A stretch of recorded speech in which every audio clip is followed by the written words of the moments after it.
We bring in our good friend, Mike Breen of ABC and ESPN, doing the play-by-play, as always, for the NBA Finals. And, Mike, it's Michael, Don, and Peter. How are you? I apologize, but I lost my voice this morning, so it's a little strained. I'm sorry. Are you really? Did you really? No. Yeah, there's no way, because you know why? Because you're such a professional, Mike, that if that were the case, you would have respectfully declined the interview to rest up for tomorrow. You would have been taking injections in your throat. I know the whole deal. No, I would have disrespectfully declined. Oh, really? I was trying to give you the benefit of the doubt, but that's fine. You would have declined either way. Well, I was going to decline just because of my current state of mind, which is not good. Why? Tell us why. What's wrong? Are you looking at the National League East standings?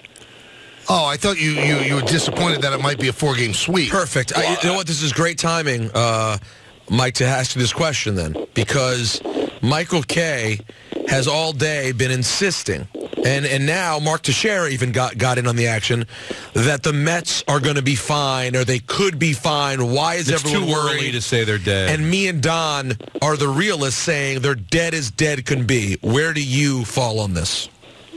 I'm the eternal optimist with my team. We need to just get our main hitters back, and we'll be fine, just like we were at the start of the season. But it's really main hitter now, because Frazier's back. Lagares was never really a hitter. He needs to get back into the flow. So we get Frazier and Cespedes, and we'll be okay. So if you're doing a talk show, which you should, by the way, because you're a wealth of knowledge, you would say it's way too early to pronounce them dead, or would you skew towards, you know what, this team is in trouble?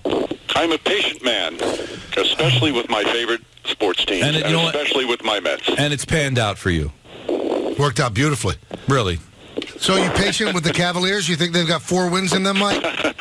Well, I am disappointed at the way the series has gone from a standpoint of 3-0. It's always, it's tough for any team, and especially when 2 of the 3 games the Cavs had golden opportunities to win. They win game 1, and the whole dynamic of the series changes. And I thought it was going to be a competitive series, a really good series. I know a lot of people were expecting 4 or 5 games, but I thought they had the chance to do it just because of the level LeBron James was playing on. So there's a little disappointment there, but they could always, and I would expect them to come out with just that crazy hunger and energy on Friday for Game 4 and just try and send it back, the old cliche of just win 1 game and see where it takes you. We had UB Brown on yesterday, and I threw this at UB, and he said, great question, Michael, which made me feel good. I said, is in fact Steph Curry unguardable? Because obviously there's no range that you could slough off and say, well, he's not going to take that shot. He could. And I looked at Durant yesterday, and Donovan Mitchell said on Scott Van Pelt's show, he's a 7-foot guard. To me, the only time he doesn't hit a shot is if he missed it. I don't know if you could stop him defensively.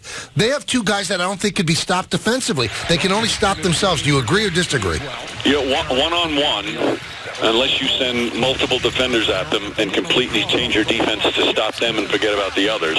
Other than that, they're unguardable when they get it going. And Durant... What Durant has added in the past couple of years, his ball handling now enables him to get a shot anywhere on the court. For a guy that is 7 feet, they list him as 6'9". There's no way. But for him to be able to, with that size, get anywhere on the court, and once he rises up with that high release, you might think that you're contesting the shot. You almost can't even contest his shot because it doesn't have any impact. Obviously, Curry's ball handling wizardry is spectacular, so he can get anywhere as well. But the 2 of them, it's incredible. And the Cavs have talked about that on how you think you're playing great defense against them, and they still score.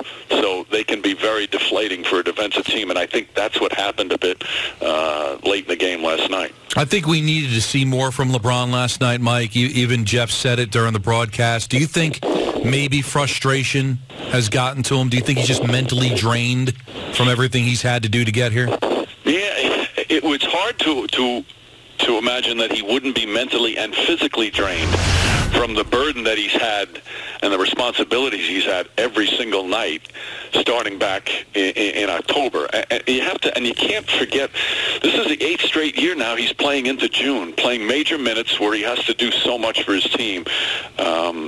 We think of him as he's not human, but with the level that he's played on, but it has to take its toll a little bit. I do think that there are certain games where by the second half, I mean, he's exhausted.